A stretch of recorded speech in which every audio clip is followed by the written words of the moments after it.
আলহামদুলিল্লাহ, একটা মিথ্যার উপর প্রতিষ্ঠিত একটা অভিযোগ ছিল। এই রোজার মাসেই মামলাটার সিকোয়েন্স তৈরি হয় এবং রোজার মাসে রায় পেলাম। তো আমি সন্তুষ্ট, আমি খুশি, এবং গত 8 বছর ধরে আমি কোর্টে আসছি কন্টিনিউয়াসলি। আমি কোনো রকম প্রভাব বিস্তারের চেষ্টা করিনি, কোনো রকম রাজনৈতিক ইস্যু বানাতে চাইনি। আমি চেয়েছিলাম ন্যায় বিচার, এবং আমি ফাইট করার চেষ্টা করেছিলাম। আমার আগের মামলাগুলো আমি ফাইট করেছি, আমি খালাস পেয়েছি।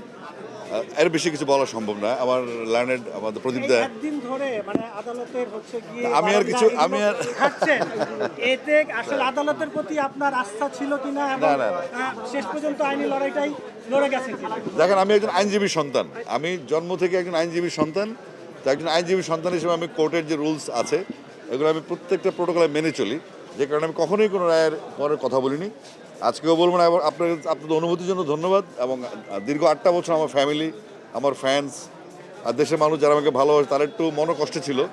তো আজকে মাননীয় আদালতের এই রায়ের মাধ্যমে আসলে আমি একটু মুক্তি পেলাম আর কি। এটা আমার জন্য অনেক আনন্দের, আমার ফ্যামিলির জন্য অনেক আনন্দের। Thank you.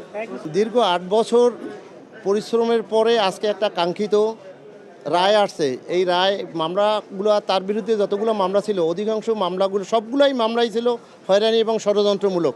সে ছিল একটা সন্ত্রাসের শিকার। আজকে সেখান থেকে বিজ্ঞ আদালত এই রায়ের মাধ্যমে দেশে ন্যায় বিচার এবং আইনের শাসন প্রতিষ্ঠিত হয়েছে। বিজ্ঞ আদালত যে আজকে তাকে খালাস প্রদান করলেন, তার মাধ্যমে দেশে আইনের শাসন এবং ন্যায় বিচার প্রতিষ্ঠিত হয়েছে। সে কখনোই আইনের প্রতি শ্রদ্ধাশীল ছিলেন বিদায়ী দীর্ঘ 8 বছর আইনের যে স্বাভাবিক প্রক্রিয়ার মধ্যে থেকেই আজকে যে রায়, এইটা তার জন্য সুফল বয়ে আনছে। এই মামলা সার্বিক তত্ত্বাবধানে ছিলেন ব্যারিস্টার সাজ্জাদ হায়দার, ব্যারিস্টার মঈন ফিরোজী সহ সকলেই আমরা এই মামলায় সার্বিকভাবে তত্ত্বাবধানে থেকে আজকে একটা কাঙ্ক্ষিত জায়গা আসছে। এবং বিজ্ঞ আদালত সাক্ষীদের জবানবন্দি, জেরা, আর্গুমেন্ট সব কিছু শুনে আসামিকে নির্দোষ প্রমাণিত হয় খালাস প্রদান করছেন আজকে। আপনারা ন্যায় বিচার না, আমরা ন্যায় বিচার প্রতি পেয়েছি এবং আদালতের প্রতি অত্যন্ত সন্তুষ্ট।